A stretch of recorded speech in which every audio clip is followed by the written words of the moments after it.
If it bleeds, we can kill it. She discovered the key. There is proof we can wound it. So repeat after me.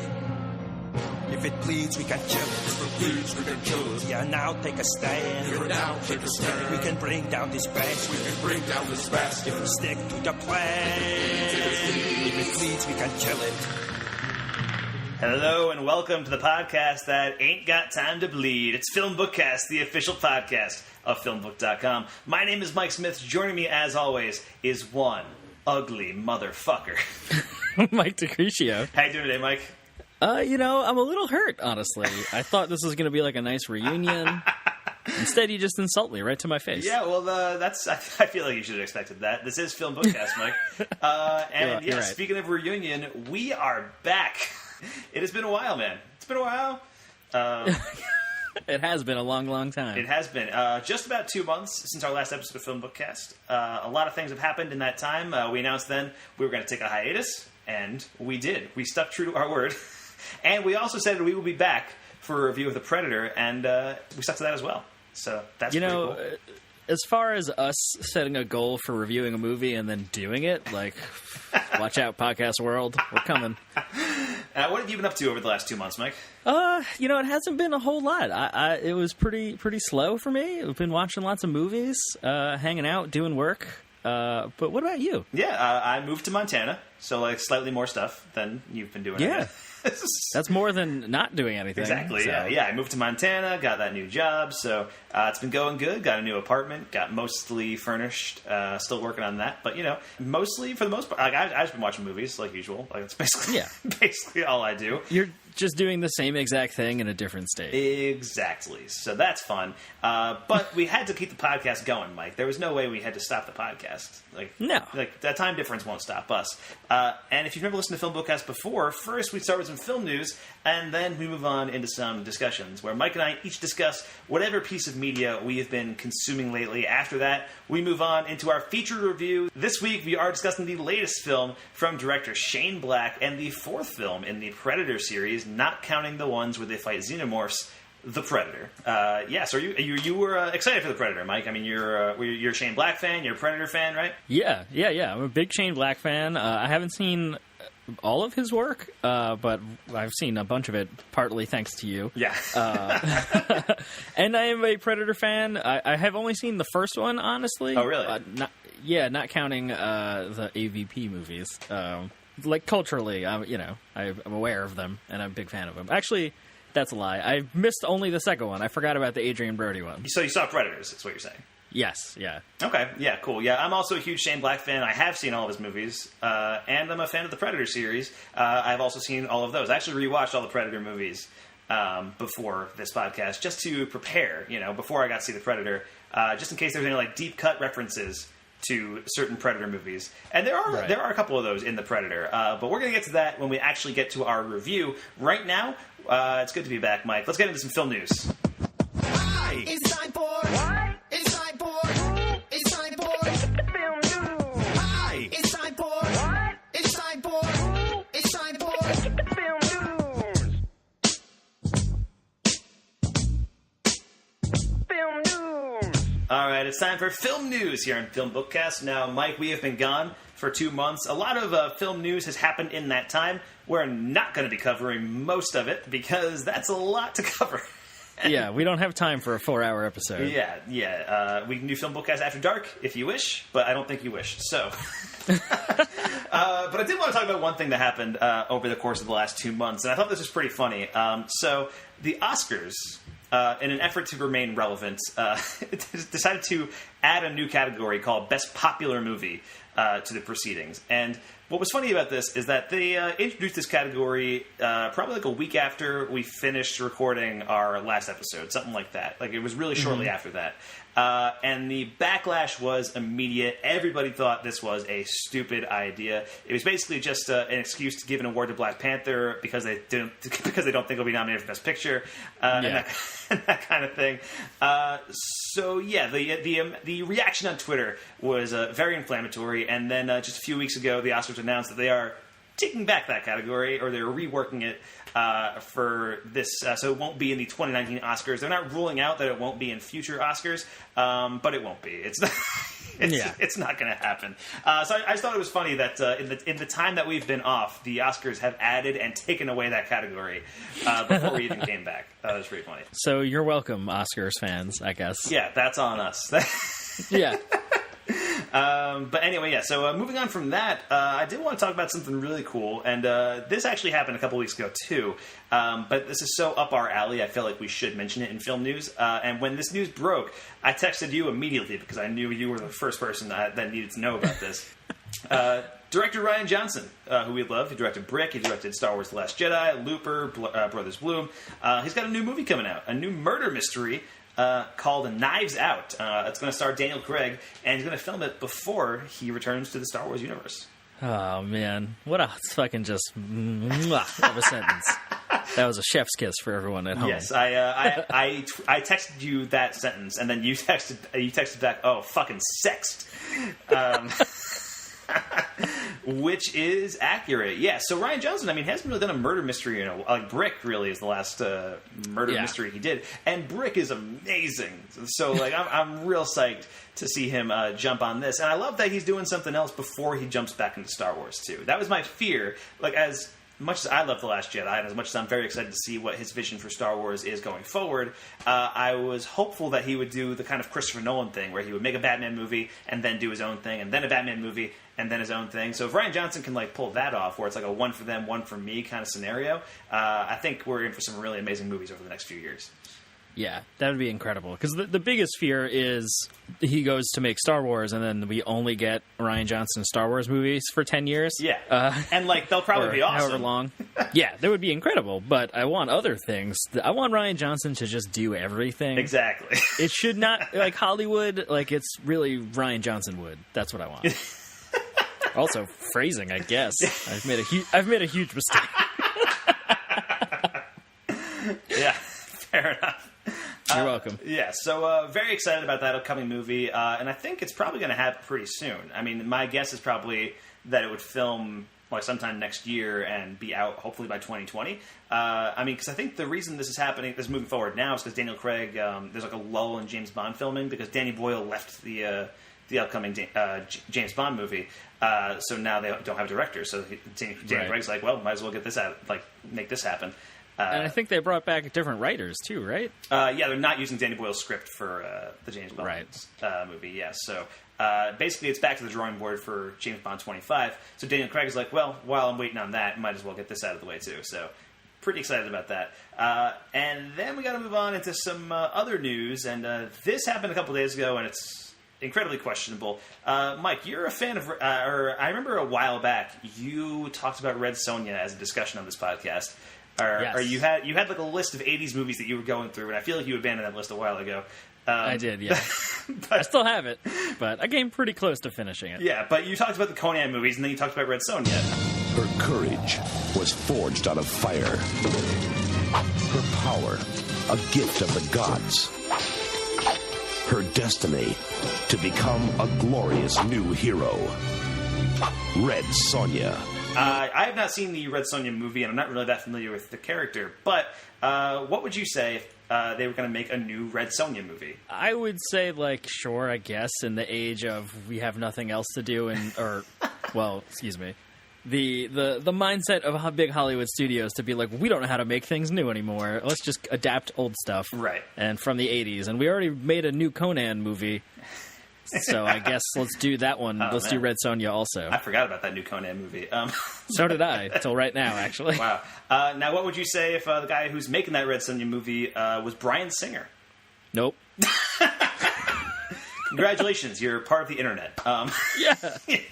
Yeah. So for those who don't know, Bryan Singer was the director of Usual Suspects, X-Men, Superman Returns, most recently Bohemian Rhapsody, and he was fired midway through production of Bohemian Rhapsody because there are a lot of sexual assault allegations surrounding Bryan Singer that have dated back for years, and these have been relatively public for a very long time.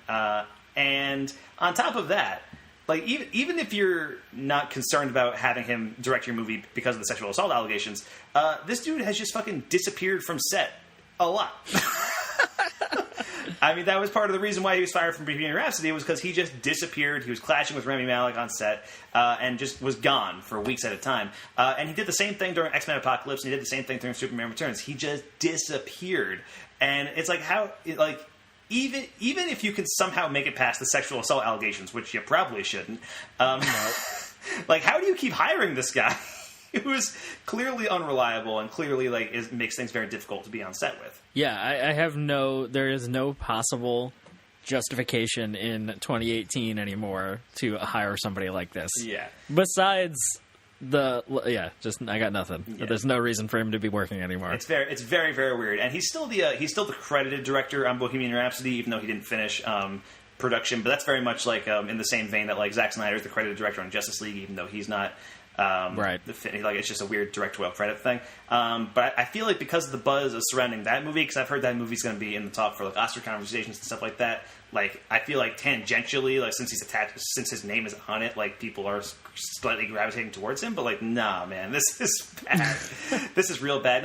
And I don't think this movie ends up happening with Bryan Singer. I feel like the reaction has been so strongly against it.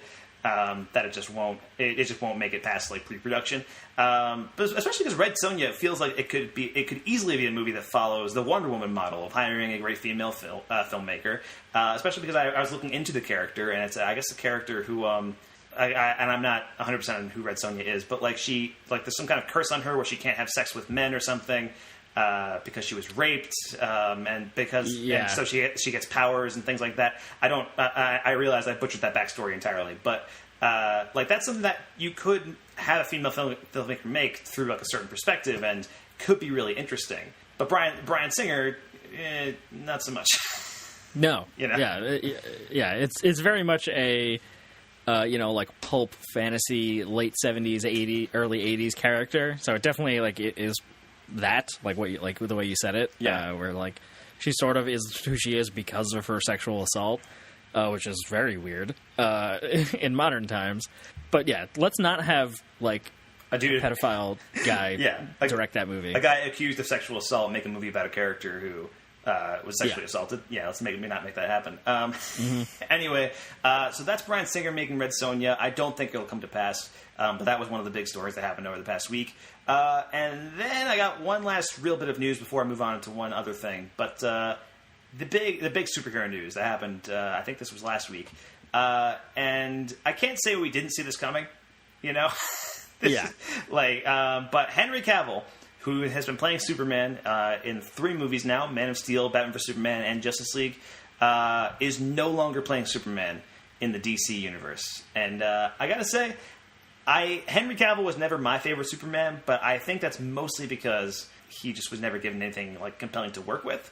If he was playing the Superman that he played for the last half hour of Justice League across all 3 movies, I feel like I would be a lot more like bummed about him leaving. I can't tell you how much I appreciate you doing this. Not at all, Barry. Curious myself. Yeah, and it's not like a competition, you know? Well, it is a competition, but, you know, it's not like a macho measuring thing. But if I win, you're off the team. Right. As it is now, it's like, oh, man. I mean, Henry Cavill's a talented actor. He's been great in other stuff. Man from U.N.C.L.E., Mission Impossible. And now that he's leaving Superman, it's like, well, it just seems like a missed opportunity, I guess. Yeah, I remember hearing, I can't even remember I don't remember exactly what movie it is, but it's one of the newer movies that they're making. It might have been Wonder Woman 1984. Where they like wanted him to come make a cameo or something. I think that was Shazam. I think I heard they were trying. Oh, you're right. It was Shazam. That makes sense. Yeah, and he was like, "What? Why? That doesn't make any sense. Like, why would I be in this movie?" And then he just like pieced. Which good for him. He deserves better projects. Right, and you're very excited about another project he's actually been cast as, right, Mike? Yes. Yeah. Henry Cavill is going to be playing Geralt, the lead character in the Witcher series, the video games and the novels. For Netflix. Netflix is making a show. Henry Cavill's going to be the lead character, and I'm so excited about it. After seeing him in Mission Impossible Fallout, I'm like, yeah, sign me up. Slap a white wig on him and give him 2 swords. He's going to fuck up some monsters. Very cool. Be great. Yeah, I'm not super familiar with The Witcher, but I know a lot of people who are really excited about that. So that's pretty cool. I'm really like I'm just wondering what this means for the future of the DC universe. If you don't have a Superman, that's a pretty big figurehead to lose. Yeah. And you know, on top of that, like there's been no official announcements about this, but like Ben Affleck's almost definitely not back as Batman. No. So you're losing your two biggest people, and now you've got Wonder Woman. That's a huge success, and Gal Gadot will continue to be Wonder Woman for a while, I'm sure. You got this Aquaman movie coming out in a couple months with Jason Momoa. Shazam is happening, and I think Shazam actually looks kind of delightful. I don't know if you've watched the trailer for that movie yet. I haven't, no. Okay, it looks fun. It looks like a solid movie. Aquaman, I don't know. I've seen the trailers for it. I mean, I'm excited for it because it's James Wan, and James Wan is great. Yeah. Yes. But to me, the trailers make it look like just like water Thor. Like it's yeah, that's exactly what it is. It's water Thor. It's literally the same. It's like a kingdom and the brother and all that. It's just Thor, but with Aquaman. But yeah, you got Shazam coming out. You got the Wonder Woman 2. You also got this Joker movie that is actually happening apparently.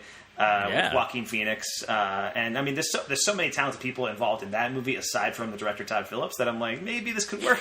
But yeah, there are interesting projects coming up. It's just, I don't know. I feel like without Superman, without Henry Cavill as Superman, like I feel like they have to reconfigure everything. Like I feel like they might abandon the concept of a full universe for a while and just do standalone movies. That's the only logical explanation. Yeah, and they're. I can't even put together a sentence about this, Mike. Like, look at how bad Justice League was. Like, why? It's like, don't stop. Just give it up. Yeah. You try. Your experiment failed, and that's okay. Yeah. Learn from it. Make good standalone movies, like Wonder Woman. Yeah. Like that was a standalone movie, effectively. Yeah. Yeah. So I hope that's what they do. I hope they go off and just, okay, let's make this weird Joker movie. I'll do weird shit. And don't try to shoehorn it in to fit this big universe. Just go let them be filmmakers, I guess. Yeah, definitely. So yeah, Henry Cavill out as Superman. Pretty shocking news, but also not shocking at all. And then finally got one last bit of film news here. Not really film news, this is TV news. The Emmys were on last night, so I figured I'd go through some of the winners here. I watched it. Mike, did you watch it? I'm guessing no? I did not. Yeah, I didn't think No. so. It was an okay ceremony. It was hosted by Colin Jost and Michael Che from Saturday Night Live. And I generally like those guys on SNL. I think they're pretty funny on Weekend Update. They're not like my favorite update anchors or anything. But I feel like, when they first started, they were pretty rough, and they've gotten a lot better over time. I thought they were not great as the hosts for the Emmys. They kind of just seemed very uncomfortable. And really, a lot of the Emmys kind of felt like that. It opened with this opening number with Kenan Thompson and Kate McKinnon and Kristen Bell and Titus Burgess about how they solved diversity in TV, and it was like a jokey bit. But it didn't really work. And then on top, they mentioned at the top that the nominees for the Emmys this year were the most diverse in Emmys history, and that was a big thing. They did a round of applause from themselves, and then it was almost all white winners, and Jesus Christ. And I thought that was very there's no way they can really control that, I guess, but it depends on who people vote for. But I just thought that was a very funny thing. But anyway, yeah. So the ceremony was okay. There was some decent moments. The highlight was absolutely this guy Glenn Weiss, who was the director of the Oscars. Won an Emmy for directing the Oscars. I don't know if you saw. That's so funny. But anyway, he won an Emmy for directing the Oscars, and then when he went up there, I don't know if you saw this online or anything, because I feel like this made the rounds a little bit today. He proposed to his girlfriend while he was doing his speech. I'm really grateful to be here, but it's bittersweet. The person most proud at this moment would be my mom, and she passed away just 2 weeks ago. My part of my heart is broken. I don't think it will ever be repaired, but she's in me, and she always will be. Mom always believed in finding the sunshine in things, and she adored my girlfriend, Jan. Jan, you are the sunshine in my life. And Mom was right. Don't ever let go of your sunshine. You wonder why I don't like to call you my girlfriend? Because I want to call you my wife.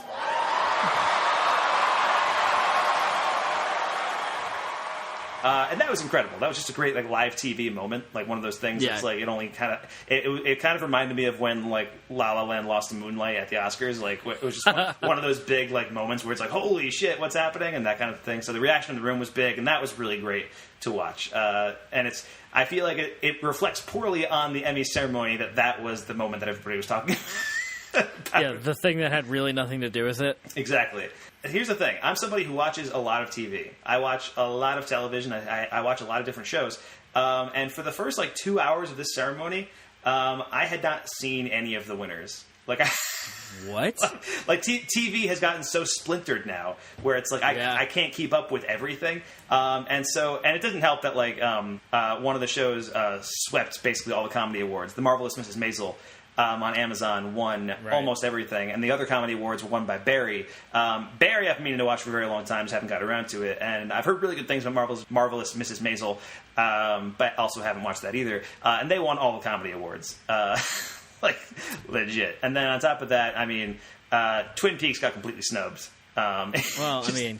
Well, okay, but Twin Peaks was nominated for 2 awards, which is way less than it should have been nominated for. But it was in the limited series category, and it was nominated for writing and directing. It lost both.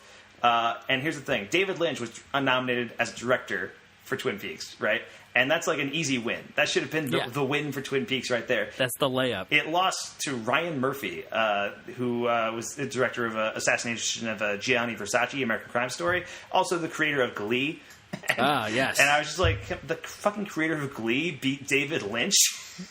I guess they're just jelly that he made a 10-hour movie, a full-on movie, and they're like, we can't award that on our television awards. Yeah, that's a bummer because Twin Peaks, I think is easily the most, it's the best. But there's not any words to describe it. It's a damn shame that the Emmys didn't realize that. But they also didn't reward the leftovers when it was on and that kind of thing. The really great stuff tends to get overlooked. But anyway, also Atlanta completely shut out. No wins there. No love for The Good Place. Ted Danson was nominated for Best Actor, but he didn't win. So the winners overall, Marvelous Mrs. Maisel won Outstanding Comedy Series, beating out Atlanta, Barry, Blackish, Curb Enthusiasm, Glow, Silicon Valley, and Kimmy Schmidt. And of those, I watch 5 of those, I guess, but I haven't seen the new season of Glow. So I do watch a decent amount of the comedy shows. For the drama shows, I watch 3 of them, which were Game of Thrones, Stranger Things, and Westworld. Game of Thrones won, and it beat out Stranger Things from Westworld, The Americans, The Crown, The Handmaid's Tale, and This Is Us. And a lot of people were upset about the Game of Thrones win because a lot of people don't like this most recent season of Game of Thrones. They think it's too. And I don't understand that at all. This season was fucking awesome. But I did see a lot of people were upset that The Americans didn't win. Right, because this was The Americans' last season. And it did win a couple of big awards for the first time. It won writing and it won Best Actor for Matthew Rhys. So that's pretty cool. On top of that, John Oliver won Variety Talk Series, which I think he's won the last 3 years in a row, and he'll win for the next 10 years. That's how it works. Before John Oliver started winning, Jon Stewart won 10 years in a row.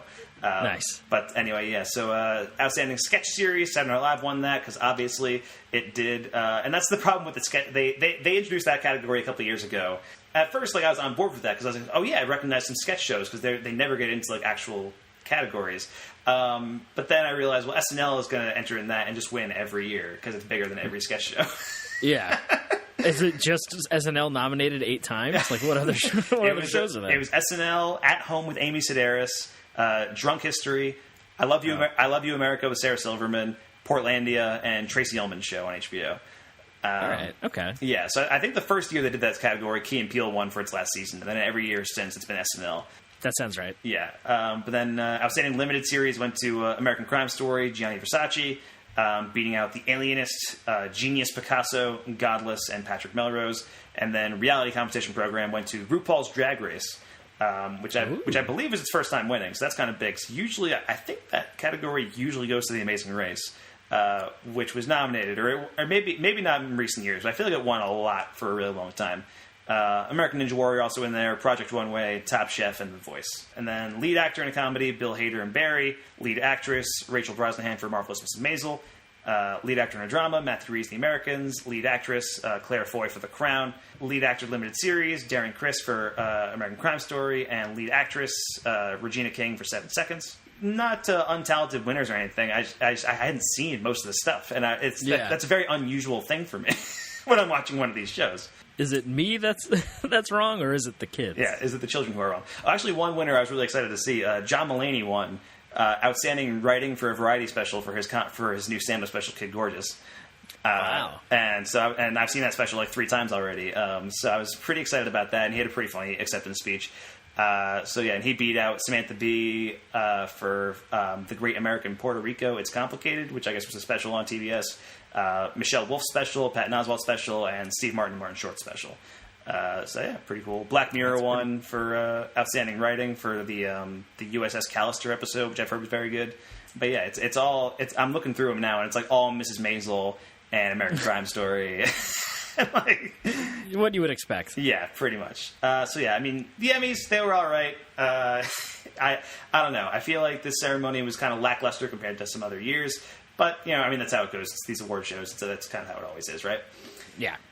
Anyway, I think that about wraps up our film news, Mike. Let's move on into our discussions.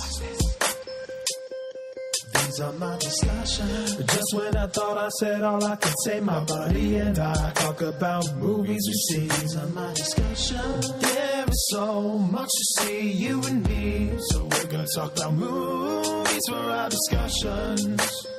All right, it's time for our discussions here in FilmBookCast. Mike, what do you have to discuss with us today? So today, I have a few things I want to mention real quick, and then I have a few other things that I want to actually talk about. Yeah. Since it's been 2 months, and you texted me with a very valid concern, was please tell me you have watched things. Which, to be fair, I don't have a great history of doing. Right. But so real quick, I want to mention Enemy of the State, which is like a 1999 Will Smith, Gene Hackman movie. Sure. Hadn't seen it since probably 2000 or 2001, and this movie's amazing. It holds up real well. Yeah, I saw that in high school. My technology class watched it as part of like a lesson on technology. But it was fucking dope then. It sort of feels like a Michael Bay movie. I don't think it is. It's Tony Scott. Tony Scott made that movie. Oh, okay, that makes a lot of sense, yeah. Actually. And it's pretty wild, just like how much of the like the NSA and government are watching and listening to all of us all the time thing they got right. Yeah. Like 10 years before that actually all came out. So that's wild. Yeah. Another movie I want to mention is called Arsenic and Old Lace. That's a great movie. And this is a Cary Grant comedy that came out in, I think, 1944? Yes. Something like that. And it is just a straight-up farce where Cary Grant discovers a body in his spinster aunt's living room.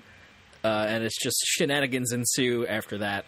That's available on Filmstruck, which is where I watched it.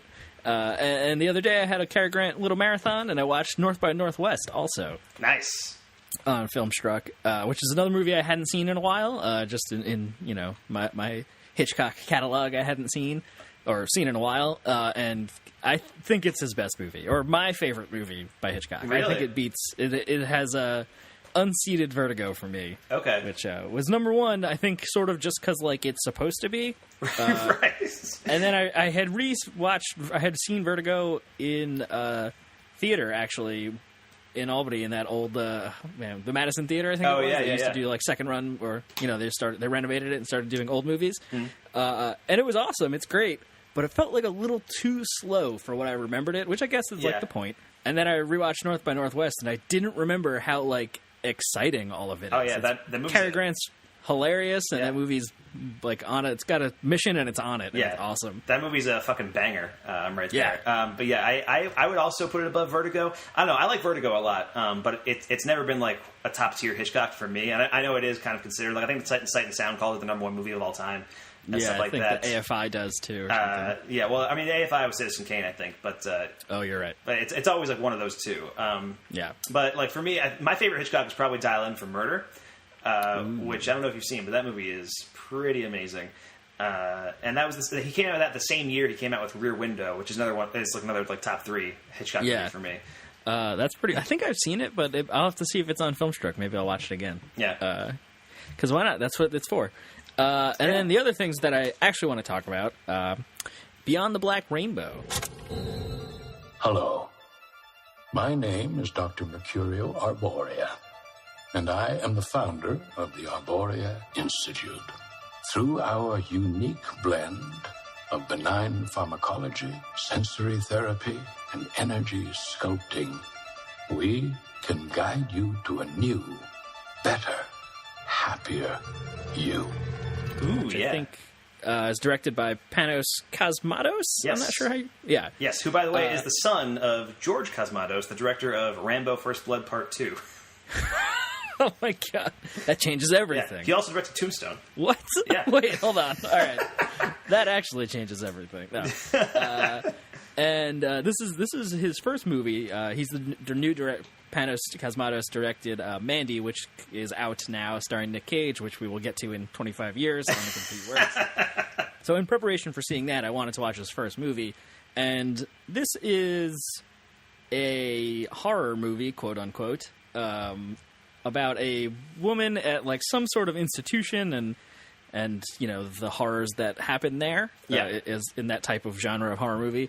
But it's really mostly like a 2-hour meditation on like, can we do this on a movie? Is how I felt. It's just purely experimental, and it looks like it's filmed on 16 millimeter. I have no idea what it's filmed on, or if it's just got a filter on it because it's digital. Because it's set in 1983, so it's got that very analog, grainy. There's lots of shots of dudes, or a dude turning a knob, and it makes like a like weird, like, you know, sci-fi 80s noise, and it's like, oh, that's my jam. And it's absolutely bizarre. I gave the description of a plot because that's the plot that is given on Shudder, which is where I watched this. Yeah.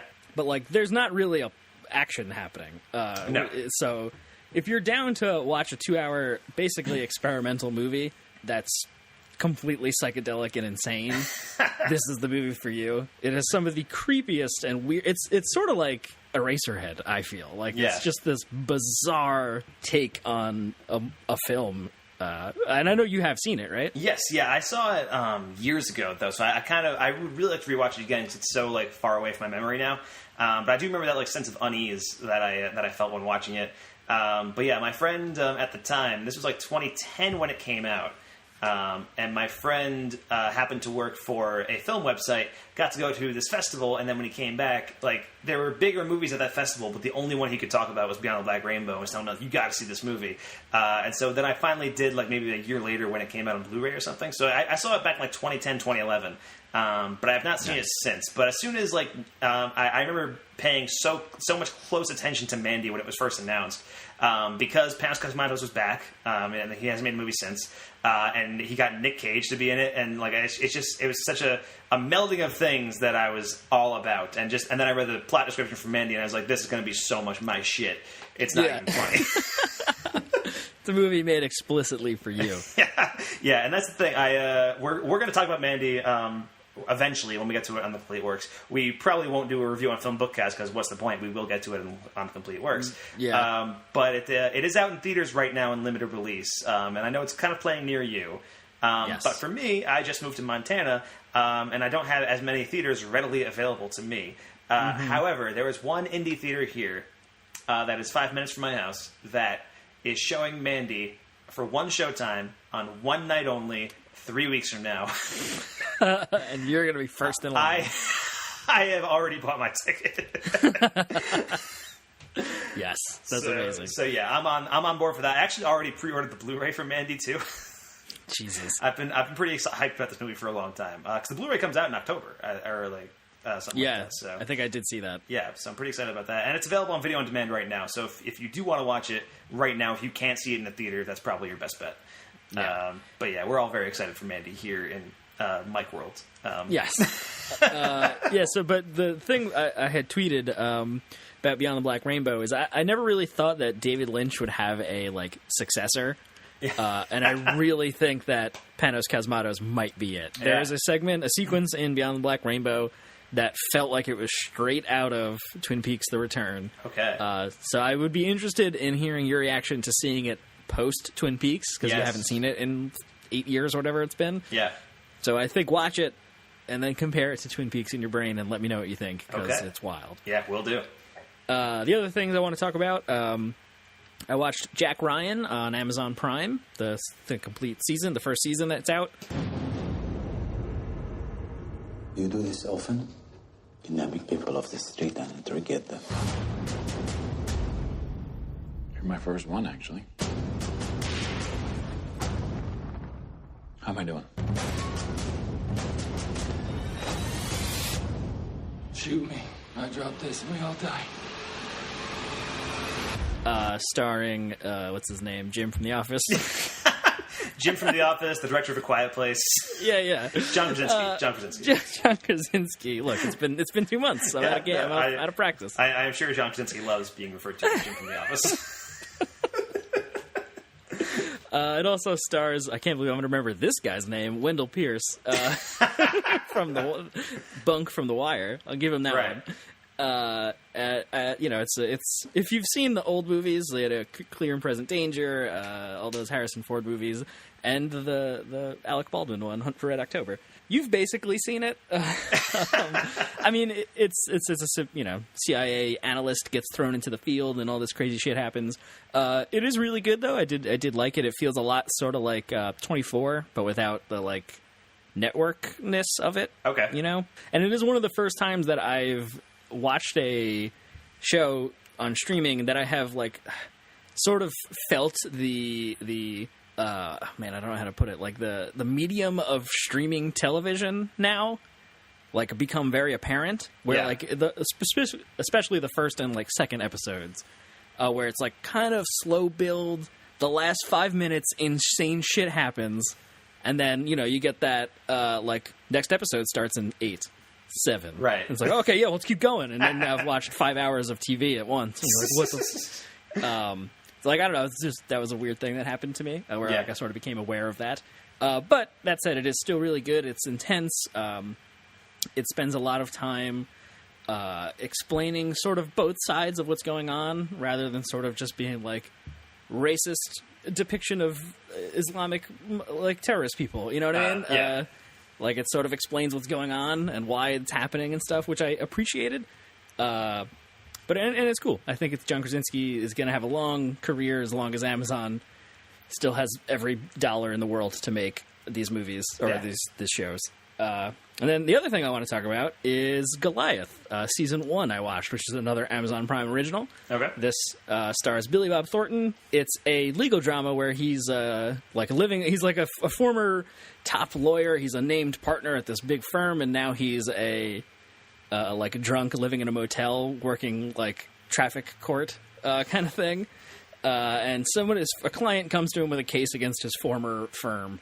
And like, he's back, baby, kind of thing. Yeah. And it's awesome. He's just like, I feel like he's just playing Billy Bob Thornton. He's just like this scummy dirtbag with the southern accent. But it's also very funny. The cast, everyone, a supporting cast is really great. Maria Bella's in it. Olivia Thirlby. William Hurt's in it, which is weird and awesome. William Hurt is a character. He plays a character that's basically like Lex Luthor. I don't know. It's really weird. He's the head of the like big firm, and he's got this like weird sort of disfigurement thing going on, and he's just like in the dark, and it's like only half of his face is lit for a lot of the time. Yeah. He's, like, it's very odd, like whatever they were trying to do with his character, because it's from a different show, like whatever, like what he's doing. But it's cool, and the intrigue and mystery surrounding the case that they're doing is fun and exciting to watch them uncover. Yeah. So there is a second season that I'm excited to get into, but definitely recommend jumping into Goliath and Jack Ryan. Cool. All right, and that wraps up Mike's discussions. And now, okay, so here's what I did for my discussions. It has been 2 months since we've recorded a podcast. I've watched a lot of things in that time. So I took all of the 2018 movies that I watched. And I figured I'd just go through them one by one. I don't have any notes down here. I'm just going to go through the movies, say something about them real quick, and move on to the next thing, because we're not going to be here all day. So I got 10 movies to talk about. Good luck. First up, we got 8th grade. She's a different generation than us. She's not a different generation. Yeah, she is. She's 4 years younger than us. I mean... Okay, but people who are like 4 years older than us felt like fucking 50 years old. That's like blatantly not true. Your sister? My sister just sucks. Okay, but like, on top of that, she didn't have Twitter in middle school, and we did. That made us different. Kayla, you're not different than us. Well, yeah.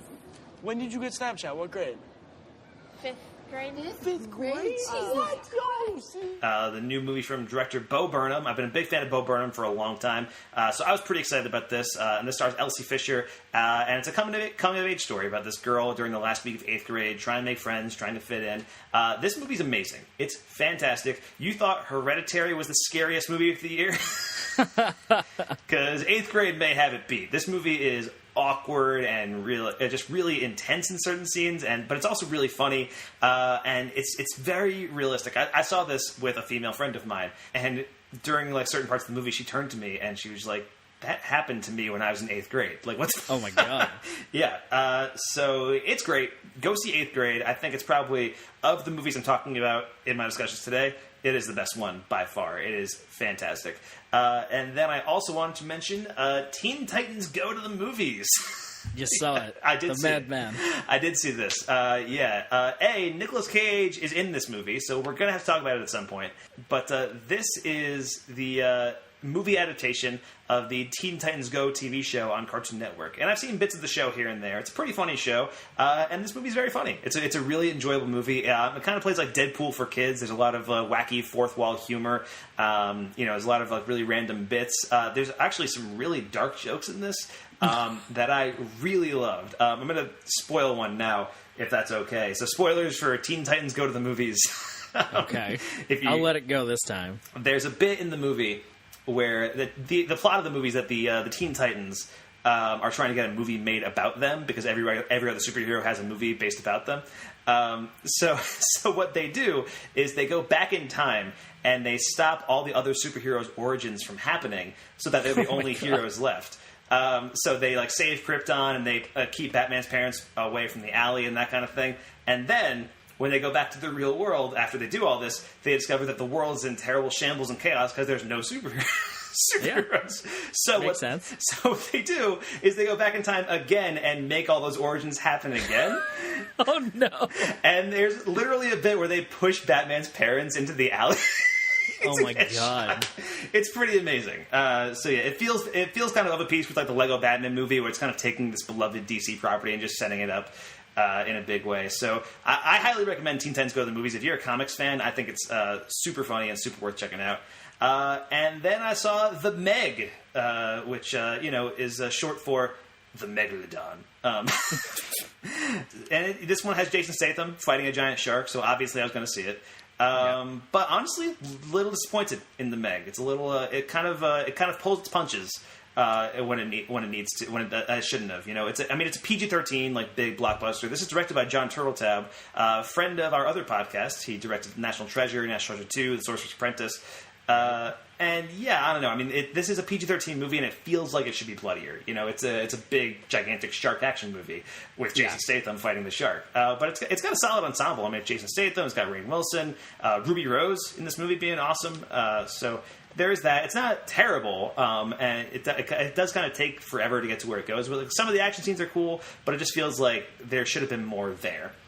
And then we got Black Klansman, which is the new movie from director Spike Lee. Hello, this is Ron Stallworth calling. Who am I speaking with? This is David Duke. Grand Wizard of the Ku Klux Klan. That David Duke? God, last time I checked. What can I do you for? Well, since you asked, I hate blacks. I hate Jews, Mexicans and Irish, Italians and Chinese. But my mouth to God's ears, I really hate those black rats. And anyone else, really, that doesn't have pure white Aryan blood running through their veins. I'm happy to be talking to a true white American.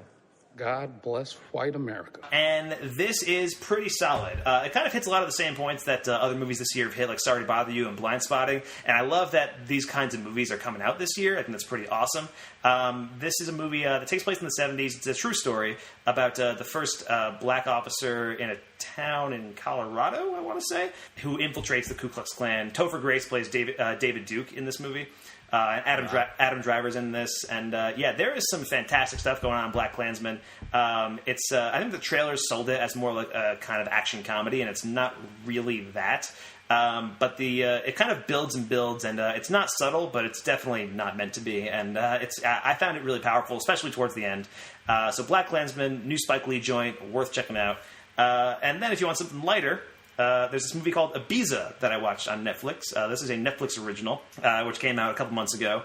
And I had this in my queue for a while, and I didn't know when I was going to watch it. And then it was here my first week in Montana. I had nothing to do. And I didn't have like a TV or anything, so I was like, what can I just easily watch on my computer without like worrying about visual things? And so Ibiza was the movie I chose. It's a new comedy starring Gillian Jacobs, Vanessa Bayer, and Phoebe Robinson, all actresses who I like a lot. And it's a movie about Gillian Jacobs, who falls in love with a DJ and tries to fuck him the entire time. And and speaking as a DJ who has a crush on Gillian Jacobs, this movie really spoke to me, Mike. Jesus Christ. But I actually really enjoyed this. This was a pretty funny movie. It's very similar to Girls Trip in a lot of ways, but it's basically just them going to Ibiza, partying, having a good time. Vanessa Bayer is hilarious in this movie. She was always like my favorite SNL cast member when she was on that show, so it's cool to see her get like this kind of standout role in this movie. But this is a Netflix original, so it's pretty funny. It's worth checking out. The DJ is played by Richard Madden, who was Robb Stark in Game of Thrones. So, wow, interesting. Yeah, so there's that. And then I saw The Miseducation of Cameron Post, which is a new coming-of-age drama starring Chloe Moretz as a gay teen who gets sent to a conversion therapy camp, where John Gallagher Jr. plays like the conversion therapy dude. And this is a very solid drama. I liked it a lot. Chloe Moretz is great in the movie. It's very, I think, true to life, and it kind of shines a light on how fucked up that whole system is. John Gallagher Jr. plays a guy who's he makes a character that you can hate really easily, but you also kind of understand where he's coming from and like where his thought process is and stuff like that. So I really enjoyed The Miseducation of Cameron Post. I think it's really well worth checking out. It's also got a scene where Chloe Moretz does a karaoke to What's Up by 4 Non Blondes, and I love that song, so that's great. And then I saw this movie called Madeline's Madeline, which is this experimental drama that I saw a few critics tweeting about, and then it played for like 2 nights here in Missoula at the Indie Theater, so I decided to go check it out. And it's pretty solid. It's about a girl who joins a dance troupe, and she has this strained relationship with her mother, but she gets fulfilled by her dance teacher, and she starts to create a show based on her own life, and goes to some really weird places, some very odd places, and it's very kind of David Lynch-esque in sort of the same way that Beyond the Light Rainbow is. So that's it's worth checking out. I wasn't the biggest fan of it, but I was glad I saw it anyway. But I still have a few more here to go through. Crazy Rich Asians. I saw that movie. March, we've been dating for over a year now, and I think it's about time people met my beautiful girlfriend. What about us taking an adventure each? Like Queens? Singapore, Colin's wedding. Don't you want to meet my family? I hardly know anything about them. Every time I bring them up, Nick changes the subject. Maybe his parents are poor and he has to send them money. We'll take a bags and get you checked into first class. Nick, we can't afford this. So your family is rich? We're comfortable. That is exactly what a super rich person would say. And this was the new romantic comedy. This was a big hit. I'm sure you saw some of that. And this is pretty significant because it is an entirely... basically an entirely all-Asian cast, which is the first time that's happened in Hollywood in like 25 years, something like that, which is pretty wild. And I enjoyed it. It's a pretty solid romantic comedy. I think the characters are all fun. Basically every Asian actor you can think of is probably in this movie. It's got and even ones that like I didn't even think of were in this movie. Like John Yoo from Silicon Valley is in this. Ken Jeong shows up for a scene and that kind of thing. So yeah, worth checking out. Crazy Rich Asians, pretty solid. And then the next movie I saw is also a heavily Asian cast, actually. Searching, which I really liked. This is the new movie starring John Cho and his daughter who disappears, and he has to find her. And it's all told through the computer screen in the same way that the Unfriended movies work. It's actually produced by Timur Bekmambetov, who also produced Unfriended. So Searching, I really enjoyed this. I think I like this a little more than Unfriended, and I liked Unfriended a lot. Didn't see Unfriended too, but I liked Unfriended. And yeah, I think it uses technology in a really interesting way. John Cho is great in it, and it's a really compelling mystery. It's really worth checking out. It kind of reminded me. It's weird to say it kind of reminded me of American Vandal, but in the way that the mystery starts to come together, it kind of reminded me of American Vandal. Interesting. But, so there was that, and then finally, I'm on my last movie, and this was one I saw. Actually, I double featured this with The Predator. It opened the same weekend. I saw A Simple Favor. Want to trade confessions? No. Come on. What's the wildest thing you've ever done? She's an enigma, my wife. You can get close to her. You can never quite reach her. She's like a beautiful ghost. Did you just take my picture? Erase it. I guess I'm probably not the kind of person you're normally friends with. Oh, you do not want to be friends with me. Trust me. Which is the new movie from director Paul Feig. And have you seen some stuff about this movie, Mike? Yeah, I've heard that generally that it's good, but I don't know what it is though. Okay, so this stars Anna Kendrick and Blake Lively. And if you watch the trailers for this movie, I feel like they kind of misrepresent what the movie actually is, because you watch the trailers and it's like, from the darker side of director Paul Feig, and I was like, what? Wait, hold on. And it is sort of like that. It's less of a mainstream comedy than he has made in the past, because Paul Feig, I mean, he made Bridesmaids, he made the Ghostbusters movie, and stuff like that. So A Simple Favor is more like, I mean, this is a lower budgeted movie than he usually makes. This is like a $20 million budget. And it's kind of this pseudo-erotic thriller, but it's different. It's more of a comedy take on it. And so there's bits in the movie that's making me laugh. Like it seems like he's setting up the entire genre while also making a pretty solid entry into that genre. You know what I mean? It's the best way to do it. Exactly, yeah. And so it's like, for a while you're not even sure if it's comedy or whatever, but then there's like bits where it's like, okay, this is absolutely like, it's meant to be funny. And yeah, Anna Kendrick and Blake Lively are both great in this movie. Also stars Henry Golding, who was the lead of Crazy Rich Asians.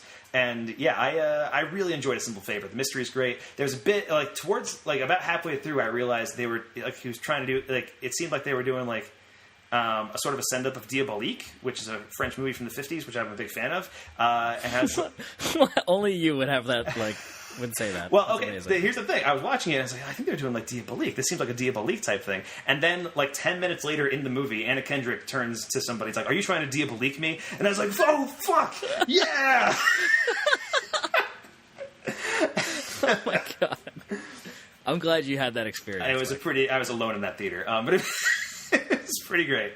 So yeah, I really recommend A Simple Favor. Honestly, of the movies I've talked about today, 8th Grade, probably my favorite. A Simple Favor might be my second favorite of those movies. And then third is probably Searching. So all worth checking out. And I think all these movies, I didn't dislike any of them. So, you know, go see those movies. If you can remember all 10 of the movies that I just talked about in quick succession. Anyway, Mike, I think that about wraps up our discussions, hopefully. Yes. And we can finally move on into our featured review of The Predator. Welcome to the Looney Bus. McKenna. Nebraska Williams. That's Coyle. That's Lynch. With Merckx. Why are you here? I don't think you believe me. Come on, man. I had a run-in with a space alien.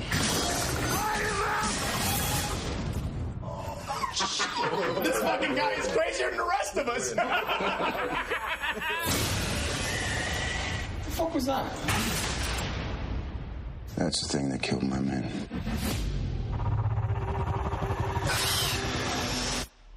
Alien.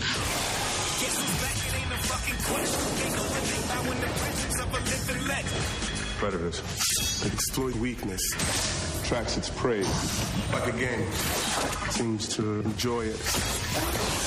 That's not a predator, that's a sports hunter. Well, we took a vote. Predator's cooler, right? Fuck yeah. All right, that was from the trailer for The Predator, the new movie written by Shane Black and Fred Decker and directed by Shane Black. It stars Boyd Holbrook, Trevante Rhodes, Jacob Tremblay, Olivia Munn, Keegan-Michael Key, Thomas Jane, Alfie Allen, Sterling K. Brown, Yvonne Strahovski, and Jake Busey, among others. And the IMDb plot synopsis for The Predator reads, when a young boy accidentally triggers the universe's most lethal, hunters return to Earth. Only a ragtag crew of ex-soldiers and a disgruntled science teacher can prevent the end of the human race. So before we get into The Predator, I think we should address the controversy that surrounded this movie in the weeks beforehand. So the conversation surrounding this basically goes like this. It was reported that 20th Century Fox had to cut a scene from this movie because the actor in it was a sex offender. Was basically what happened. And then more details kind of came to light. I guess that guy was Shane Black's friend, and this happened a long time ago, and Shane Black had kind of like cast him in a couple movies since then, but hadn't really told anybody about the situation of him being a sex offender. And the scene in question involved him, I think he was like a jogger, and he hits on Olivia Munn. And I guess Olivia Munn found out about it after the fact, told Fox about it, and Fox pulled the thing. And so the controversy surrounding this is like, well, what the hell happened here? Like, obviously we saw the movie, we didn't like boycott it. I think ultimately it's just Shane Black made a mistake It's a big mistake. Don't get me wrong. And it's one of those things where it's like I think he didn't. I really genuinely think he didn't realize how big his friend's what his friend did, or he thought it was like a misunderstanding or something. I hope so. Because Shane Black sees, like, I don't remember the exact statement, but it was something along the lines of, like, oh, he's paid his dues. It was a long time ago. All this stuff, and it was just a big misunderstanding. But it's like, dude, tried to have sex with, like, his 14-year-old cousin and shit. Yeah. Like, not so great, Shane Black. Yeah. And then I think the other controversy sort of became the rest of the cast response, because, like, nobody came out in support of Olivia Munn at the beginning. Right. I think it took and a few sort of days. like shunned her. Yeah. Yeah, but at the same time, I'm not sure if it was a shunning. I think it was more like they wanted to take a few days to really collect what was happening because they didn't. I guess so. Yeah. Because I feel like I think people expect an immediate reaction because Twitter exists now, and they right. But I think there is value in just taking time to consider what's going on around you, so you get all the details. But yeah, no, I think it doesn't look good for anybody involved, basically, except for Olivia Munn. But anyway, so that was kind of the controversy surrounding The Predator ahead of time. The scene was cut, the movie came out. Otherwise, I was pretty hyped for this movie. I'm a big fan of Shane Black's work as a director and a writer. I've seen everything he's done. I mean, he just came out with The Nice Guys a couple years ago, which we were both huge fans of. I think I named that as my number 2 movie that year. I think you might have as well. I think you might have also called it. It was definitely at the top if it wasn't number 1. I don't remember what year that was, but yeah. So on top of being big Shane Black fans, I'm also a big fan of the Predator series, or at least if I'm not a fan of the series as a whole, it's just a series that I really enjoy. If you know what I mean. Like I'm a big fan of the first Predator. The first Predator is a stone cold action classic. It's great. And then about a year and a half ago, I went to the Alamo Drafthouse in Yonkers, and I did a double feature of Predator and Predator 2. They showed both of them on 35mm. And it kind of gave me a renewed appreciation for Predator 2. Because I did not like that movie when I first saw it. And you haven't seen Predator 2, right? Yeah, I don't think I've seen it. No. Okay, it's a solid. It's not great. I wouldn't call it good, but I would call it like enjoyably shitty. Like it's and I think there is like some style behind it, and it's got an incredible cast. It's got Danny Glover in the lead, Bill Paxton, Maria Conchita Alonso. Gary Busey's in there, and like it's just kind of nuts. And I love that movie's vision. Like that movie was made in 1990, and it takes place in 1997. And it's supposed to be like the future Los Angeles, and it's just this crime war zone thing between the cops and the cartels, and it's pretty awesome. And I really just love that movie's vision of like how much Los Angeles would go to shit in 7 years. Yeah. But especially like the opening scene of that movie, there's stuff in that opening scene that like I had never seen before, where it's like Danny Glover like breaks the windows of the cop car and then like straps some bulletproof vests on there so he can drive through without getting shot. It's like that's not how that works, but I'm in. But anyway, yeah. So Predator 2, it's trashy, but it's enjoyable. And I also rewatched Predators before I went to see the Predator, and I gotta say I enjoyed it quite a bit. I think it's a pretty solid entry in the Predator canon. And I think Adrian Brody is actually way better than people give him credit for when that movie first came out. Yeah, that's Robert Rodriguez too, right? He produced it. He didn't direct it. Okay. But yeah, that was directed by a guy named Nimrod Antal. I don't think he's directed anything since, but I'm not entirely sure. But yeah, that's something that I was more into than I was expecting. So I was going into this pretty hyped. I love Shane Black. I was pretty into the Predator movies. And I couldn't remember the last time I had seen a Shane Black movie that I didn't enjoy. And then I remembered that there is one that I don't really like, which is the other movie that he wrote with Fred Dekker, which is The Monster Squad in 1987. Which, I don't know if you've seen The Monster Squad. I've heard of it, but I don't know if I've seen it, one, and two, knew it was a Shane Black movie. That movie is a movie that... There's definitely fans of that movie. There are people who love The Monster Squad. I think you had to have been a kid in the 80s to really like be somebody who likes The Monster Squad. I don't think it's that good. But still, Shane Black's a good writer-director with a distinct style. He was in the original Predator also. We should mention that. He played Hawkins. Right. So it did feel like a homecoming of sorts. So, Mike, what was your take on his version of The Predator? So like we talked about, we're big fans of Shane Black, and I was very excited for it until that whole controversy thing happened. And unfortunately, I think that kind of colored my response to The Predator. I did not really like this movie. Ooh, wow. Yeah, I mean, at certain points or on a certain level, like I think the action and just like straight up gore that goes on in this movie is really cool and is fun. But I think just sort of overall, it feels very disconnected to it, or disjointed. There seems to be like weird time cuts that like the sun was up and now it's not, and now we're in this, like it's supposed to be story wise the next moment, and it's like, wait a second, huh? Like weird stuff like that. So, I mean, it has the all the Shane Black things that I love, the witty banter and the kid that's way cooler than there should be, or way more capable than they should be, and that's always awesome. And I don't know if it was just the thinking about what happened and it's just the stuff that surrounded it. Like some of the witty banter stuff, like there's one scene in particular I'll get into, spoilers, where I was like, nope, I'm out, not good anymore. I can't do that. Yeah. And I don't know what it was. There's just sort of nothing really landed for me, unfortunately. Okay. With that stuff. But like I don't know. I guess not just straight up cold. I'm not ice cold on it, but not less than lukewarm. What's between those two, Mike? I don't know, man. What's cooler than being cool? Ice cold. You're right. Yeah. So not a positive response from me. Okay, that's interesting. I mean, I think what has been interesting is seeing the divide online. This has been a very divisive movie. Like it's gotten like a 60-something on Rotten Tomatoes, and I think people who usually like Shane Black movies, some of them aren't as big on this. I will say I think this is one of his weakest movies, but for the most part, I think it works. I liked a lot of this movie. I do agree that there's a lot of shaggy stuff going on in it. I also feel like that might be kind of the charm. It feels like a little bit of a throwback to the 80s, but with a more modern sensibility, which I think he did really well. He kind of melded both of those together in Iron Man 3 as well, and I think he did that much better there. It sort of misses the mark, but I also kind of liked just watching it. It's super violent, which I think for a Predator movie is key. I think the characters are very fun. I enjoyed watching a lot of these characters. It does some new things with the Predators that haven't been done before. And it's got that Shane Black quippy banter and the subversion of expectations that he always does in his movies.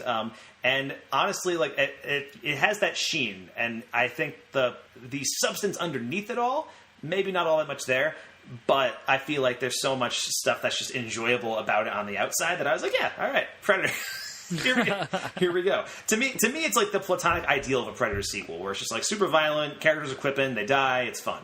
It's not great. I don't think it's great, but I think it is fun. I think it might be the best one since the original, at least in my eyes. But that said, like it is a mess. It's a mess of a movie, especially towards the end. I think it really does kind of smell of like studio meddling, I think. In a lot of scenes, and the editing feels really choppy. I mean, characters will appear and disappear. There are vehicles that just like randomly show up, and there's certain deaths. There's one death in particular, but certain deaths aren't given the weight that they should have gotten. There's one character who dies, and it's like a blink and you'll miss it moment, and it's like that should have been like a big moment. But I might have missed it. I'm interested to know. Okay. who it is. Well, we'll talk about it in spoilers, but otherwise, what I do love about this is it does continue the Predator tradition of having an amazing ensemble cast. So in that first movie, right, you got Schwarzenegger, you got Jesse Ventura, you got Carl Weathers. Second movie, Danny Glover, Bill Paxton, Gary Busey, Marie Conchita Alonso. In Predators, you've got Adrian Brody, and you've got Danny Trejo, and Lawrence Fishburne, and Walton Goggins is in that movie, and Mahershala Ali. The Predators cast is probably the best cast overall. It's kind of amazing. And then in this movie, I mean, you've got, Sterling K. Brown, who I think is the easy standout of this movie. He's a lot of fun to watch when he's on screen. Olivia Munn, also great in this movie. Regardless of all the stuff that happened like in the press beforehand, I think she is fantastic here. And also, I really love Keegan-Michael Key he's basically playing Shane Black's role from the original movie. He's great. I think his relationship with Thomas Jane is great. I really liked the Loonies. I liked that whole gang of characters. Because I feel like just having that kind of anarchic, gleeful violence with a ragtag group of misfits, that's like my jam right there. It's like a double bird to Suicide Squad. Yes, it actually kind of does sort of play a little bit like Suicide Squad in that regard, but I think it does it much more successfully than Suicide Squad does. So yeah, there's just something here that I can kind of like compulsively watch. I don't think it's great, but I think it's something that I will watch anytime it's on like HBO or something. Like it's just going to be one of those things where I can have it on. Otherwise, what other non-spoilery thoughts about The Predator, Mike? Anything else you wanted to say? I will say that I do enjoy, or I did enjoy the, like you said, the what it does with the Predators and where it goes with the story, like the overarching story, like of the franchise as a whole, and what they new abilities and weird shit going on there. That was cool. I did enjoy that stuff. It's just and the action, as always, with Shane Black is awesome. It's just that too much of the other stuff didn't work for me, unfortunately. Yeah, fair enough. I will say that the CGI is a little shoddy in this movie too. Yes, which I guess we'll get to in spoilers, but it's super odd, I think. Yeah, well, it's weird. I mean, I think the CG, it's towards the end is really where it gets kind of rough. But for the most, like when the movie first starts, you're mostly dealing with like practical effects, right? Which is what my thing is like. Yeah. And then it kind of, as it goes on, you get more CGI stuff, and it's like, but the CGI doesn't look as good, so why are we doing this? You know? Why is this here? But yeah, all right. I think we've kind of given our main. I think we've kind of given our brief reactions. I feel like we should probably get into spoilers for some of this other stuff. Yeah. Right? All right, so let's do that. Let's get into spoilers for The Predator, starting right now. Stop it! Both of you! You're spoiling it! You're spoiling everything! All right, so spoilers for The Predator, starting right now. So for a while, I was watching this and I was like, oh, wow. This is going to be the first Predator movie where most of the characters make it out alive. Yeah. Right? Because the way every other movie is structured is like the Predator kind of picks off the characters one by one throughout the movie. And in this movie, they're all alive until the third act, where everything just kind of goes haywire and everything goes balls up. So yeah, I was watching and I was like, wow, they're all going to make it out of this. And then, nope. And they even like explicitly say that. They're like, we split up, it's going to pick us off one by one. That's how this thing works. Right. I'm like, oh, okay, we're aware. It's interesting. Well, that's the thing. I feel like Shane Black's movies are filled with self-aware characters and that kind of thing. And so you have moments like that throughout this movie that I think mostly work. I think they're pretty funny. There's one great bit where Yvonne Strahovski is playing Boyd Holbrook's wife, and she gives this big speech about Boyd Holbrook and how he's a great soldier, and nobody reacts to it. And yeah. And it's a very Shane Black thing where it's like she gives like a whole thing about like how he's decorated all these medals and things, and like this beat, and then he's like, well, sounds like he can take care of himself. He just takes the remote. I mean, like there are things that scene did work for me, and there are moments mostly where the Shane Black stuff that I love, the quips and all that, do work. There's just a couple big ones that did not land for me, and it was enough to detract, and I hate to do that. Yeah. Where it's like, oh man, these like 10 minutes or whatever, maybe not so great, but everything else is like okay. But that was enough for me to come out negative. Okay, yeah. What moments in particular are you talking about? I think I know at least one that you're referencing. There's the big one mostly was after the loonies rescue Olivia Munn from the like military base breakout or whatever, and she accidentally tranks herself. And she wakes up and that was funny. Like, oh, we're taking bets on whether or not she's going to grab the shotgun and stuff. Like, that was funny. But when she's leaving and then Thomas Jane says with his Tourette's, like, either sheesh your pushy or eat your pussy or something like that. Something like that, yeah. And it just becomes like a very, for me, it became a very uncomfortable room full of 8 dangerous men making a weird sex joke at a vulnerable woman in this movie around this controversy about with a sexual offender in it. Yeah. And that was just enough to put me over the edge where like, nah, I think I might be out for the rest of this movie. Yeah. Fair enough. Now, if the controversy hadn't happened, would you still have had the same reaction, you think? I don't know. And like, I think that's part of the problem. Like society as a whole, like that scene should be uncomfortable and weird and not funny to people, I think.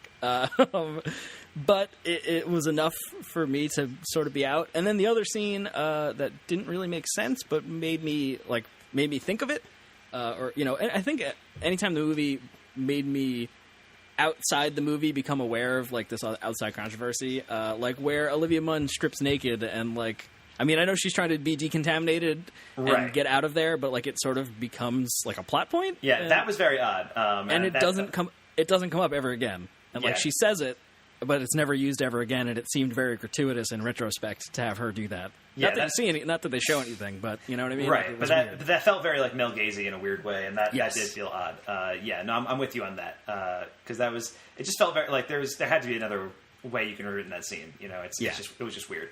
I get that, and I don't think that was enough to detract from the movie for me. But I understand where you're coming from. There, definitely. But speaking of that scene with the Predator in the lab, I think the highlight of the movie is probably that scene where the Predator's breaking out of the lab. Yes. Because, I mean, that's just when the movie kind of lets loose with Predator action, and that's before you get to the Super Predator, which the thing is, like, you have this Predator in the beginning of the movie who is, like, a dude in a suit. It's like a prosthetic Predator. Yes. And then later on, you get the Super Predator who is CGI. And the CGI Super Predator never looks as cool as the dude in the suit. And so when you have the scene where the regular Predator is breaking out of the lab and just annihilating people left and right, it's awesome. It's so cool. It's like exactly what you want out of a Predator movie. Yeah. And then I guess you couldn't find an 11-foot guy to be the Super Predator thing. So like sure, but like stilts exist. I don't know.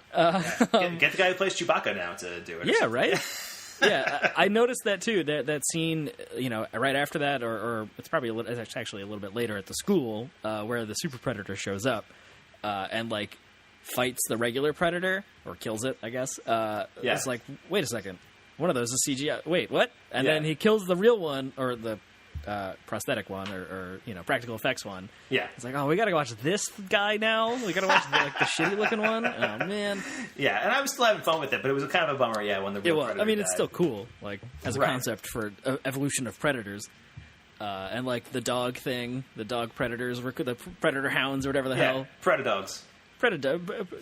Yes, Predadogs. I couldn't think of anything funny. I was pro Predadog. I enjoyed the Predadogs. I was too. It's just that felt like a very Shane Black thing to me. Yes, and like I will say, like that scene, that shot later on when they get in like the news helicopter or something, and they like zoom off into the night, and like the music swells, and the Predadog is running underneath the helicopter in the spotlight. Yes. I was like, "Fuck yeah, this is so cool." And then it sort of got all wonky again. That's sort of where the like you said, the studio meddling might have shown up. In the very end, the third act stuff. Yeah, from what I understand, I haven't read Shane Black's original script for this movie, but I know people online who have, and from what I understand, the third act that made it into theaters is very different from what the third act was originally, and that goes to the very end also. So the very end of the movie has this Predator killer suit, right? That's this big. So the movie happens, all the Predators get defeated. Spoilers, we're in the spoiler section. But we should talk about this ending, because I think the original intention for what they were going to do at the very end was really cool, and they didn't end up doing that for reasons, but I'll get into that in a second. So the way the movie ends right now is the Predator gets defeated, and then like a few months pass, and Boyd Holbrook goes to this like secret base where his son is working now or whatever, and they discovered that the Predator, the original Predator, who by the way was good guy Predator, we find that out, he left a gift for humanity to defeat them, and it's called the Predator Killer. Now, when they said the Predator Killer, what did you think that was going to be? Like instinctually, like first thought, what did you think a Predator Killer was? First thought, honestly, was it was like a cryogenic Arnold Schwarzenegger. I also thought Schwarzenegger. Right, once you hear Predator Killer, you're like, it's got to be Schwarzenegger. And it's like coffin shaped. Right. It looks like a human sized pod. So the pod opens. And then it's like this kind of armband, and somebody puts it on, and it's the Predator Killer suit. It's basically like an Iron Man suit, but it's Predator. Yeah. Oh my god. And then the movie ends, and basically that should have been a post credit scene. I think like it's kind of weird that the movie ends on that note. But anyway, that's basically what happens. But the original intention was to get Schwarzenegger back. No way. Yeah, I guess the scene was originally written where it might not have been Schwarzenegger. It might have been different. He might not have come out of a pod, but like he would have shown up and like said, "Come with me." And like Boyd Holbrook was like, "What about my son?" And he's like, "No, he's coming too," and that kind of thing. And so the original intention was to get Schwarzenegger back, but he turned it down because he wanted it to be more than a cameo. He wanted a more substantial role if he was going to be in it. But still, if he had come back, man, that would have been something. And if they couldn't get Schwarzenegger, like, put Danny Glover or Adrian Brody in that pod or something. Like, give me something. Man, that would have been awesome. Yeah. Then my second reaction was, they can't be Schwarzenegger. It's going to be like a xenomorph. I thought we were going to finally bridge the gap. That would have been amazing, too. But, yeah, no. But I honestly, I think the one that would have made the most sense would have been Adrian Brody. Because that movie, I just rewatched Predators, and that movie ends with Adrian Brody still trapped on the Predator's planet. Right. So it would have made sense if, like, he was in the pod from the Predator's planet, like, yeah, and he killed predators. He's a predator killer, sure. But, so the way this movie ends, like, it's all right. It just feels kind of limp compared to what the ending could have been. But, yeah. But speaking of, I mean, so there's that whole third act where basically all the characters die at once, as opposed to other Predator movies where they die throughout the movie. And for some of them kind of work. I feel like Trevante Rhodes gets like his big moment. I feel like that should have been a bigger deal too. But the one that really felt like it should have been a much bigger deal was when Sterling K. Brown died. Yeah. Because, okay, so I was going to ask if you caught it, because it happens in a split second and he's dead.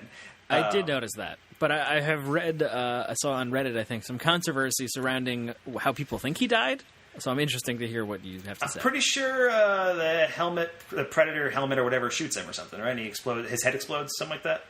Yeah, because some people thought he shoots himself with the shoulder cannon that he has, because he turns and it's right next to him pointing at his head. Yeah. So I don't know. It's just weird, because Sterling K. Brown was basically the villain of this movie, the human villain of the movie is not the Predators, right? Right, yeah. And he is really great in the role. I think he's fantastic as this kind of a villain character. I think he's really funny. He's got those quips, those Shane Black quips that I enjoy so much. One of my favorite lines, which is in the trailer, is when they're talking about the Predator, and Olivia Munn points out, well, what you're describing isn't a Predator, it's a hunter. And it's like, yeah, we took a vote. Predator's cooler, right, guys? And everyone goes, yeah. And so then K. Brown just goes like, fuck yeah.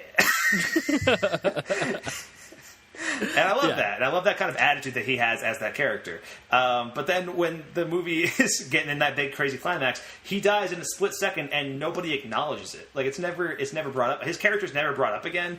It's just weird that, like, a character who was that prominent and who played such a big role throughout the movie is just off suddenly.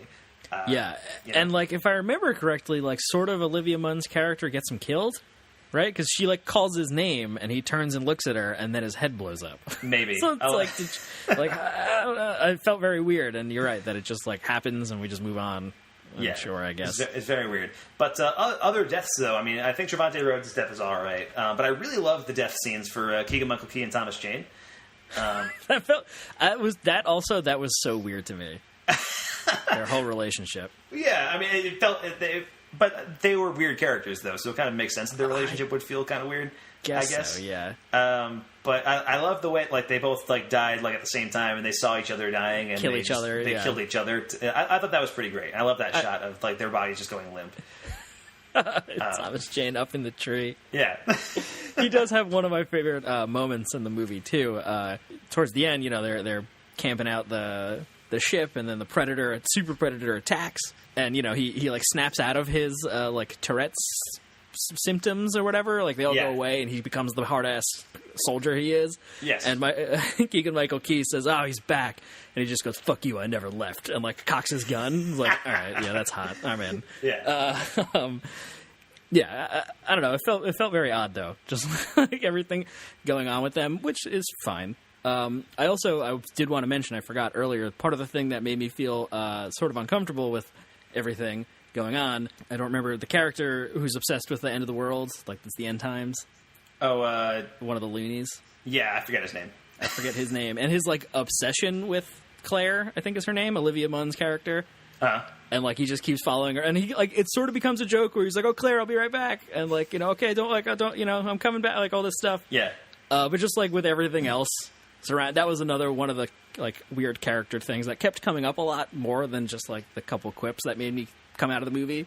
Where I was like, oh, this is uncomfortable. Like, she's told him to stay away from her, and he keeps coming back, and it's like a joke that he won't go away. Was weird. So hopefully, Shane Black can adjust his quippiness, his weird characters for 2018 and the future, because if it's more of this stuff in the future, I'm going to lose one of my favorite filmmakers, which sucks. Yeah, fair enough. I mean, I also feel like, Shane Black, I think it's very weird because it's not like, I don't think of him as an offensive writer or director or anything. No. But I think his sensibilities are very 80s in that sense, and I feel like that's throughout all of his movies. You know, that's kind of that's present in that kind of humor is there in like The Nice Guys and Kiss Kiss Bang Bang and stuff like that.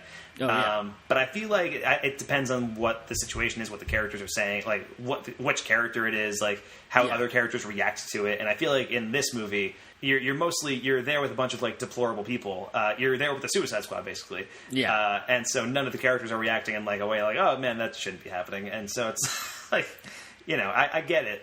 I get it, but it is. I feel like that sensibility has always been there in Shane Black's work too. Yeah, I agree. I think for the most part it worked. You know, like specifically, I was thinking a lot about The Nice Guys and how that is very, you know, it deals with the porn industry and they're you know, the Shane Black child characters there through all of it.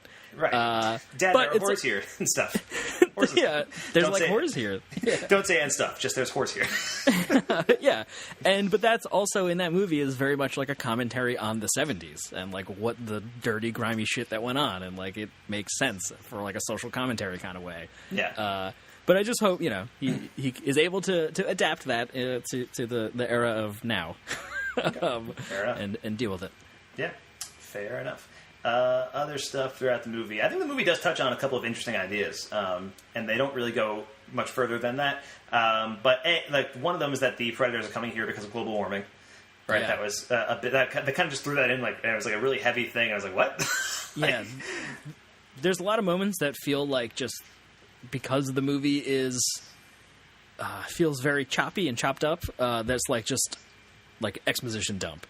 Like exactly. We need to have Olivia Munn, who's a scientist, explain to the dumb people, like the loonies, like how evolution works, and these guys are stealing spinal fluid from all the like things, and like we're just gonna in front of a whiteboard explain it, and then we're going back to murdering people. Yeah, I think one of my favorite moments in the movie, actually, and the moment that like revealed to me that like this movie is pretty dumb, but like in an enjoyable way, is that I think it's when after the school it's after the school action scene, and the Super Predator is there, and they're getting away, and Olivia Munn like looks back and like, did you see that? He just grew an exoskeleton under his skin.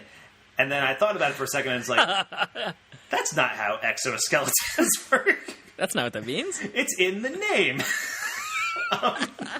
So once like that line happens, I was like, all right, we're just in for a dumb fun time, and that's pretty late in the movie. That's about halfway through. I think. Okay, that's fair. Yeah. But yeah, so then it does touch on like ideas like the predators coming here because of global warming, and like humans only have like 100 years left or something like that, and that's like a really heavy idea to just throw in there. And then they also have the idea that like autism can fight predators or something, like it's the next evolutionary step. Right, which is also like really thrown in there, and I feel like Olivia Munn's line was like very odd when like the way she delivered that or whatever. I mean, it's a weird line when she has to say it. But yeah, and so that and it ends up being like Jacob Tremblay, and like his role is much bigger in the movie than you think it is. And I as far as like the kid protagonists of Shane Black movies go, I'm not the biggest on Jacob Tremblay. As like I feel like The Nice Guys and Gloria Rice is like the prime example of like the kid protagonist. She's great. Yeah. But Jacob Tremblay here, I think he's. I mean, I think it's partially what he's given to do. I just don't think like the autism kid is like that interesting, and like but I also like not the again. I don't like child actors that much. No. I mean, for most of the movie, he types on a CG keyboard. Like, that's all he's doing. Right, that's true. You know? So, like, there's not a whole lot going on. Yeah, I do like when he gets to say fuck. I enjoyed that. I forget what he says, but it's pretty awesome. Yeah. But anyway, yeah. And you know, there's just fun Shane Black clips throughout. I feel like we keep mentioning, there's fun Shane Black clips throughout. Because there are. Like, the movie is very quick. That's like his whole thing, yeah. Yeah, it's got... one of my favorite bits is actually with Jacob Tremblay and Boyd Holbrook towards the end, where Boyd Holbrook is like, there's not going to be any killing today. And then, like, Jacob Tremblay points at the guy that he just killed. It's like, starting right now. And, like... But also that scene, like, that right before that, has one of the weirdest continuity errors, quote-unquote. You can call it that. Right before that, when they open the door, where all of a sudden Sterling K. Brown is wearing sunglasses, where he wasn't before, and they walk onto the alien ship, and he is. Right. Very odd. Yeah, I got nervous right, honestly, at the very, very beginning, when we see the Predator crashing to Earth, right? And he ejects, the good one, we find out, ejects from his escape pod, in his escape pod or whatever, and he starts crashing to Earth while the sun is up, sunset. And then we cut to Boyd, or whatever his name is, on his sniper mission against the cartel, and it's full-blown nighttime, and then the ship crashes. Right. It's like, what? Like, it was falling before. What happened? Like, that was so weird. But other than that, that opening scene, where the ship crashes and him watching his two guys get slaughtered in the forest was cool. Like, the first instance of the Predator back. Yeah. With the camouflage and all that stuff. So other than, the weird continuity error, that scene was cool. Yeah, cool. I think for the most part, the action scenes are cool. Yeah. I will say, I think it's interesting that we've talked about this movie for probably 30 minutes now, and we've barely mentioned Boyd Holbrook, who is the star of this movie. He's the Jai Courtney of Predator movies. Yeah, that's the thing. I think I saw somebody talking about it, and it's like, yeah, I thought Sam Worthington was great. I mean, Charlie Hunnam. I mean, Jai Courtney. I mean, Boyd Holbrook. I thought he was Charlie Hunnam for a while. Oh, really? I mean, in the promo stuff, not during the movie. Yeah. I mean, I think he's fine here. It's weird because he was in Logan. He was the bad guy in Logan. Yeah. He was great in Logan. He was so good. But yeah, I feel like here it's just kind of like he's overshadowed by everyone else being good, and it's, I don't know, it's weird. Yeah, I think it might also just be in Logan he has an eccentricity that as everyone does. He's sure. Literally, but he's got this weird stuff, and he's able to chew into that kind of campy villain comic book stuff. Yeah. In this, he just has to be everyman soldier. And right, but he's still cracking jokes, and he's doing the Shane Black quips. Yeah. And so I think there is personality there. It's just I feel like he's overshadowed by all the other characters. Really, Trevante Rhodes probably should have been the lead of this movie. Because he was. If you don't know Trevante Rhodes, he was in Moonlight. And he was great in that movie, but he really dives into the cigar chomping kind of 80s action hero role in this movie, and he gets some really cool action scenes and lines and stuff. So it did feel like he was if the movie had ended with Boyd Holbrook dying and Trevante Rhodes kind of stepping in as the lead character, I think that would have been a lot cooler. And it would have been a pretty Shane Black move, I feel like, too. That feels like a subversion of expectations. This is the obsession with chain smoking. So great. But yeah, I want a Loonies prequel. Yeah, I mean, I would love a movie just about the Loonies. They were great. Just remake, just shot for shot Suicide Squad. Yeah. But this time we'll get it right. Yeah. Also, the Predator's plan, I think it's a lot more complex this time around than it has been in movies past. Because every other movie is just about the Predators hunting people for sport, and that's it. And in this movie, it's this whole thing where it's we're creating predator-human hybrids, so we need human DNA to come down here, and it's I feel like it verges on over-explanation of what the Predators are doing, in the same way that metachlorians exist in the Star Wars universe. It definitely had that feeling. But it didn't ruin the movie for me. It just felt like it's such a simple concept, Predator. Predator is just a simple movie, bunch of guys in the woods, this alien came down and it's trying to kill them, and that's it. That's the whole thing. That's the whole movie. And it's why can't we just get back to that, Why can't we just keep doing that? That works. Why does it have to be a government conspiracy? Exactly. But speaking of the original, speaking of the other movies, I think there are a couple of groan-inducing kind of fan servicey moments here that I wasn't a big fan of. There's one moment where Trevante Rhodes says, "Get to the chopper." Oh my god! I didn't even notice that. Oh really? It happens. It happens really fast.